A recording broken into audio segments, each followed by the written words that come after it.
I love computers, but I don't love this. So this is 2 times in the past 2 weeks, in the last month at some point, that I've spent hours just trying to get the damn thing to turn on. It's not good. Not good. Whoa, can't see me. I am not a good vlogger, but I am having a lot of problems with my computer, so I thought, let me just try to make some content about it in hopes of helping anybody out there who maybe is going through something similar. This is my computer currently. It's lying on its back in its prone and miserable state. And what it's doing is not even booting into the UEFI. It's not even going into the BIOS, so it's just stuck. And we're gonna watch these little postcode indicator lights to see what happens. It's been stuck on the red light. So on this ASUS motherboard, that indicates some kind of problem with the CPU. What the hell? I don't know what kind of problem there could be with the CPU. Just sitting in there, unchanging. So we'll just see. I should tell you about the computer. I have the AMD Ryzen 7950X. That's the 16-core, 32-thread CPU. It's in the ASUS TUF X670E motherboard. I've got 64 gigs of G.Skill Trident Z5 Neo memory, and there are a couple of, I think it's Western Digital Black SN850 NVMe SSDs. I believe that's what they're called. 1 terabyte. There's also an older SATA 6 gig SSD for games. And what else do you need to know? Oh yeah, RTX 3080 in there currently for my graphics card, and the power supply is an EVGA G3 1000 watt. This happened to me about 2 weeks ago, I want to say, but it wasn't even the same. It always has different postcode indicator, like that there's a problem. So you can see right now, we've got that red light. I can't go down far enough for you to actually see that that says CPU next to it on the motherboard. I don't even know what caused the problem. I was eventually able to get it to boot. I took out the RAM. I swapped the RAM into different DIMM slots. I tried 1 stick of RAM. I tried booting without the GPU. I took out the little battery here that basically just resets the motherboard BIOS to defaults. So it should get rid of the Expo profiles that I had enabled. But even that is not, I don't know. I don't even know what eventually caused it to finally get into the BIOS and was able to reboot. It's not overclocked, so outside of that Expo setting that I have, the CPU is just in all auto settings. You can see it's still just in red. And I've had this going for like, 30 minutes. And the only change is it's gone to orange on occasion, which is, what is orange? I think orange is maybe the DIMM, so that would be the RAM, or maybe it's VGA, so that would indicate a problem with the graphics card. But it's only briefly gone to orange and then just gone right back to red. So what I'm gonna do is take the cooler off and try to reseat the cooler. So just make sure that it's slotted in the socket correctly, that there's no bent pins and all that kind of stuff. Put the cooler back on and see what happens. I don't want to film this whole process because I just want to get this computer fixed, but just to give you a little update here, I have just removed the cooler and cleaned off the thermal paste on the CPU and on the back of the cooler. I did notice before I removed the cooler that the thumb screws, the mounting screws that hold the cooler on to the CPU were a little bit, they weren't loose necessarily, but they weren't tight.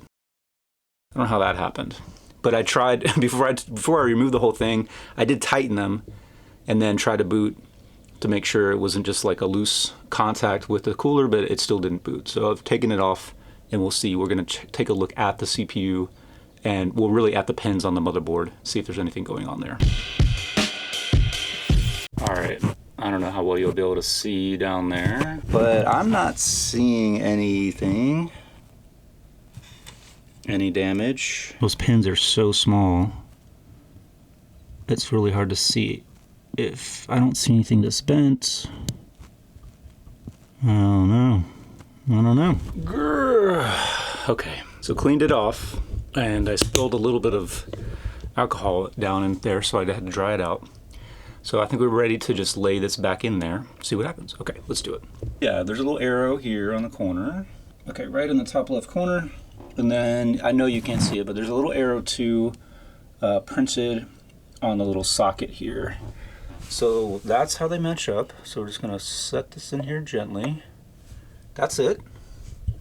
Set it in there, and we'll just drop that down and close the arm. So there we go. Thermal paste. Do we have any thermal paste? Thermal Grizzly. Got some of that. Let's see. There's more in here. I guess that's what we're using. All right. So CPU reinstalled, cooler reinstalled, hopefully correctly. Cables are plugged in again. And I'm not going to put the GPU back in there. I'm going to try to boot it off of the internal graphics and see what happens. So here we go. Power button and power button. No flames, no sparks. That's always good.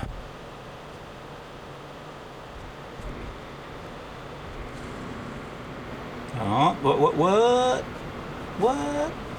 We're getting somewhere. Oh, we're back. We're back to dim. We got to VGA, now we're back to dim. I mean, we got one extra light. Hadn't gotten that far in a while. I love computers, but I don't love this. So this is 2 times in the past 2 weeks, in the last month at some point, that I've spent hours just trying to get the damn thing to turn on. Okay, we're back to red, back to white. Oh, right. Oh, what? Well, here we go. Well, I'm gonna mess with the BIOS, and I'll get back to you. All right, I have no idea. I mean, same thing. Like eventually, I had to just take the computer apart and reassemble it, and then it booted. That doesn't make any sense. So it's working fine. All the CPU cores are enabled. It's got, you know, both RAM sticks are enabled, 64 gigs of memory. All the hard drives are showing up. So I don't know if it was some sort of like, the cooler maybe just wasn't seated properly, but I don't know if that helps you in any way, shape, or form. It certainly doesn't help me. What time is it now? It is 9:37. I mean, I've lost 2 hours. So I'm wondering, I don't know. I mean, is it stupid like to just throw money at the problem? I feel like that's always my solution, just to throw money at stuff. And by that, I mean getting a different CPU and motherboard. After I got the computer up and running, I was working on an edit and it completely froze. Not even just Resolve, but the entire computer froze to the point that I had to just hard reboot it. So I switched over to use the Macopotamus, the M2 Pro Mac Mini. Obviously there's still some problems. I have no idea what's going on with the system, but I think that I found a solution. And by find, I mean bought a solution. So stay tuned. I'm gonna switch back over to Team Blue and we'll see how things go.